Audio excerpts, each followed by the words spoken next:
अगर एक महिला किसी को सब कुछ खाने पीने की चीजें दे और शर्त हो कि इस इंसान को बस उस महिला के साथ बच्चे पैदा करना हो, तो जिंदगी कैसी होगी। ऐसी ही शानदार फिल्म का नाम है द सीडिंग। फिल्म की शुरुआत एक रेगिस्तान से होती है, जहां एक अकेला बच्चा अपनी मां की तलाश में लड़खड़ाता हुआ आगे बढ़ता है। कुछ मील दूर सड़क पर एक कार चल रही होती है, जो अचानक रेगिस्तान के बीच में रुक जाती है। कार चला रहा आदमी बाहर निकलता है, जिसका नाम विंडम होता है, और वह पैदल चलता रहता है। विंडम एक फोटोग्राफर है, जो सूर्य ग्रहण को कैद करने के लिए यहाँ आया है। कुछ तस्वीरें लेने के बाद ये देखते हुए कि दिन खत्म होने वाला है, वह अपनी कार में लौटने की कोशिश करता है। लेकिन अचानक से उसका सामना एक लड़के से होता है, जो खोया हुआ और डरा हुआ लगता है। विंडम के पूछने पर लड़का बताता है कि उसके मम्मी पापा खो गए हैं, और वह उल्टी दिशा की ओर जाने लगता है। लड़के को घर का रास्ता खोजने में मदद करने की कोशिश करते हुए विंडम उसके पीछे जाता है, लेकिन लड़का बहुत दूर आने पर हंसते हुए निकल लेता है। विंडम अंधेरे में अकेला रह गया है, उसके पास अपनी कार की ओर लौटने का कोई रास्ता नहीं होता है, और वह खो गया है। विंडम जमीन पर सोने के लिए लेट जाता है, लेकिन उसे नींद नहीं आ रही होती है। अचानक उसे अजीब आवाजें सुनाई देती हैं। वह शोर का पीछा करता है, और जल्द ही उसे रस्सियों से बंधा हुआ खूंटा दिखाई देता है, जिसमें बोतलें लटक रही होती हैं, जिससे रेगिस्तान में एक मधुर झंकार सुनाई देती है। तभी वह एक बड़ी घाटी को देखता है, जिसके नीचे एक लकड़ी का घर है, जिसके चारों ओर एक महिला गीत गाती हुई घूम रही होती है। इसके साथ ही विंडम देखता है कि एक रस्सी की सीढ़ी नीचे खाई में जा रही है। वह मदद की तलाश में नीचे उतर जाता है। विंडम घर के पास पहुंचता है। वह लगातार दरवाजा खटखटाता है, लेकिन कोई उत्तर नहीं मिलता। इसलिए वह खुद ही दरवाजा खोलता है और अंदर जाता है। चूल्हे के पास खड़ी महिला को कोई फर्क नहीं पड़ता। वह उसे भोजन की पेशकश करती है और विंडम मना कर देता है। फिर भी वह उसे कुछ सूप परोसती है और मेज पर उसके सामने रख देती है। विंडम इसके लिए उसका धन्यवाद देता है, लेकिन वह इस अजीब जगह के बारे में सवाल पूछता रहता है। विंडम उसे उस लड़के के बारे में बताता है जिससे वह मिला था, और पानी मांगता है। अब इस महिला का नाम एलिना होता है, और वह विंडम को बिस्तर पर आराम करने के लिए कहती है। तभी उसकी नींद खुल जाती है, और वह युवा और सुंदर एलिना को संवरते हुए देखता है। अगली सुबह वह अपना सामान इकट्ठा करता है और रास्ता खोजने की उम्मीद में बाहर निकल जाता है। लेकिन अजीब बात यह होती है कि रस्सी की सीढ़ी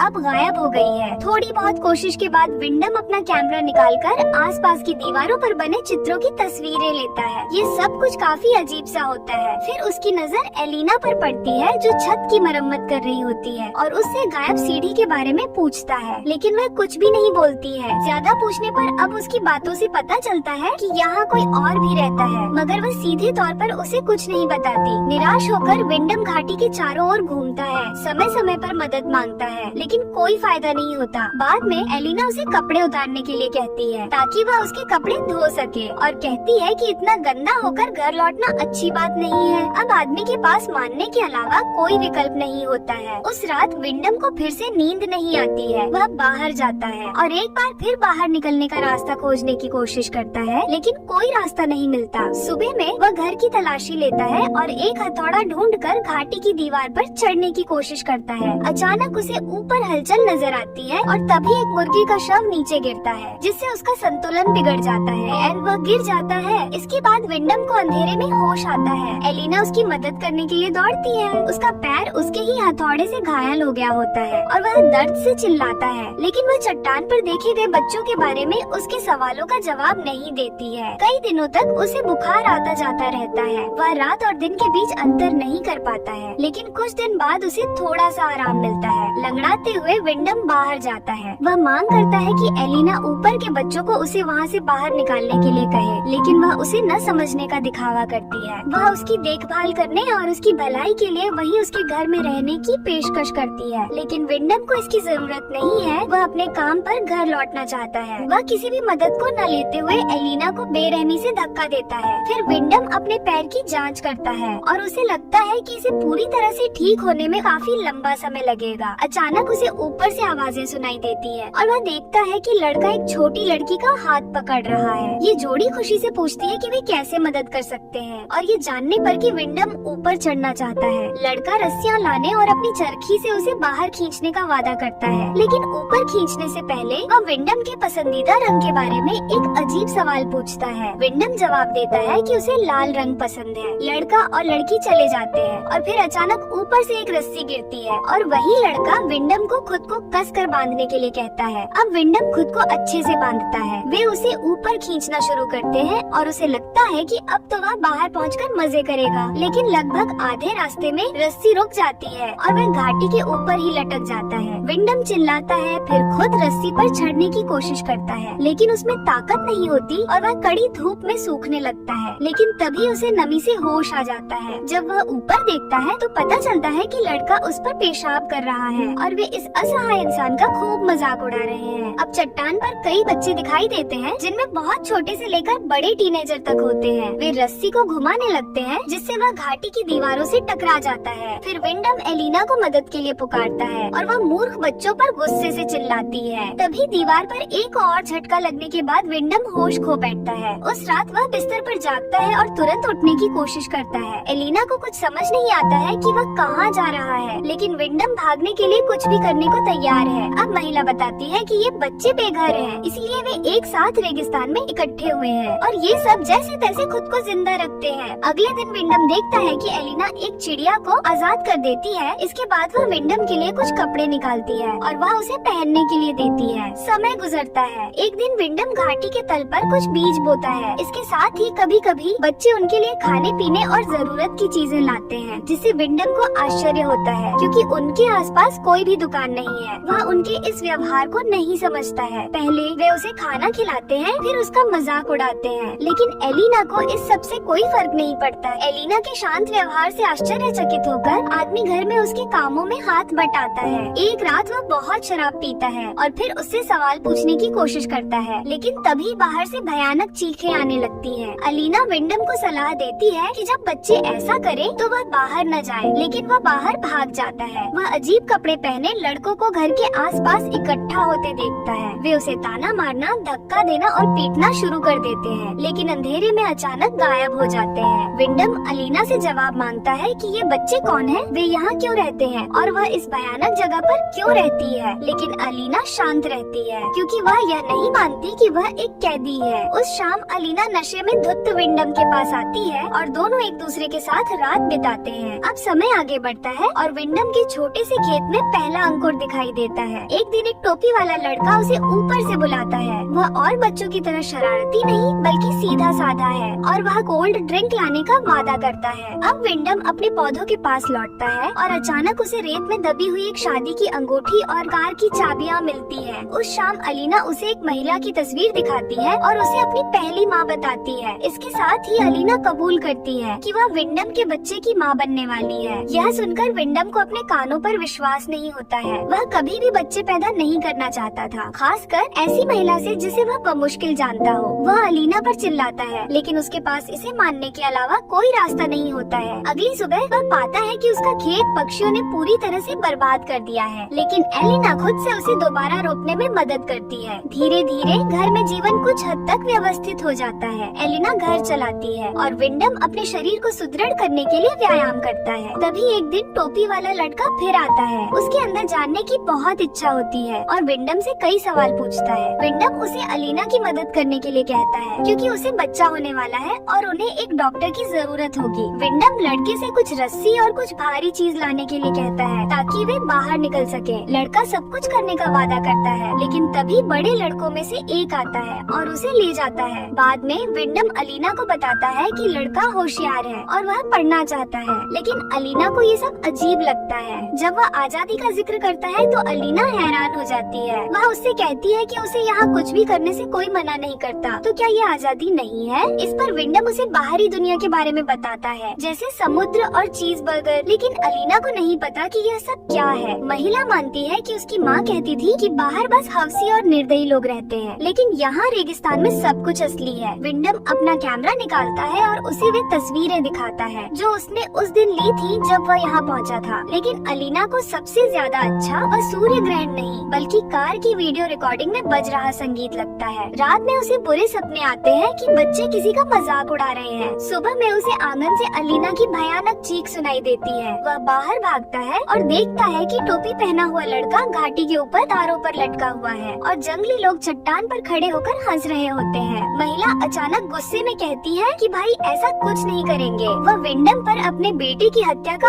आरोप लगाती है और उसके सिर पर बोर्ड से वार कर देती है। अब जब वह होश में आता है तो विंडम खुद को एक पिंजरे में पाता है। उसकी लाख मिन्नतों के बावजूद अलीना उसे जाने नहीं देती है। वह उसे जानवरों की तरह खाना खिलाती है और उसके बच्चे विंडम का मजा लेने के लिए आते रहते हैं। एक दिन वह एक लड़की को चट्टान पर खड़ा देखता है जो यहाँ की नहीं है। विंडम उसका ध्यान खींचने के लिए धीरे से बुलाता है और वह लड़की से मदद के लिए भीख मांगता है। वह उसे समझती है और पुलिस को बुलाने के लिए चली जाती है। विंडम अपने पिंजरे में चुपचाप इंतजार करते हुए प्रेग्नेंट अलीना को काम करते हुए देखता है। अचानक उसे चीखें सुनाई देती है और वहशी लोगों को लड़की को पकड़ते हुए देखता है। वे उसे खींचकर चट्टान पर ले जाते हैं और उसकी आंखों के सामने उसका काम तमाम कर देते हैं। समय बीत जाता है और विंडम पिंजरे में ही रहता है। वह रात में अलीना, उसके बच्चों और उसके भाइयों के पूजा पाठ को देखता है। अब एक दिन वह अचानक अलीना से कहता है कि वह हमेशा यही रहना चाहता है, अपने बच्चे का पालन पोषण करना चाहता है और अलीना से प्यार करता है जो उसकी रानी बनेगी। वह बच्चे को वह सब कुछ सिखाएगा जो वह जानता है और खुद को पूरी तरह से उनके लिए कुर्बान करने को तैयार है और यह उसकी पसंद है। लेकिन पसंद शब्द सुनकर अलीना हंसती है और विंडम से कहती है कि वह यहाँ हवा से उड़ा हुआ एक बीज मात्र है और ये बच्चा केवल उसका है। बच्चे के जन्म तक आदमी पिंजरे में रहेगा, उसके बाद इस रेगिस्तान में कुछ भी बर्बाद नहीं होता।